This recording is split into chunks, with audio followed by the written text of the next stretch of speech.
చేశారు. ఒకరు వారి చరణాలను ప్రక్షాళనం చేసి అర్ఘ్యపాద్యాది పూజలు చేశారు. మరొకరు కుంకుమ పువ్వు కలిపిన చందనాన్ని అద్దారు.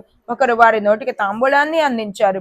బాబాకు పంచారతి కర్పూర నీరాజనాన్ని ఇచ్చినప్పుడు వారి దివ్య తేజస్సు యొక్క శోభ అనుపమానంగా కనిపించింది. పాండురంగమూర్తి ముఖం దివ్య తేజస్సుతో శోభాయమానంగా వెలిగిపోయేలా సాయిబాబా ముఖం కూడా తేజవంతంగా ప్రకాశించడం చూసి దురంధరులు ఆశ్చర్యపోయారు.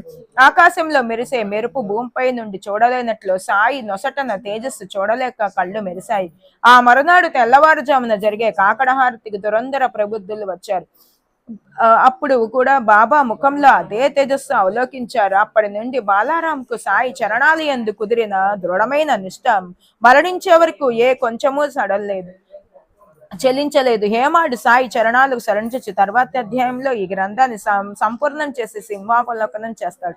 చివరిసారిగా నా యందు శ్రద్ధ చూపించండి. స్వస్తి శ్రీ సంత సజ్జన ప్రేతము భక్త హేమాడు పంత విరచితము అయిన శ్రీ సాయి సమర్థ సచరిత్రలు భక్తత్రయ వృత కథనము అను 71వ అధ్యాయం సంపూర్ణం. శ్రీ సమర్థ సద్గురు సాయినాథార్పణమస్తు. శుభం భవతు.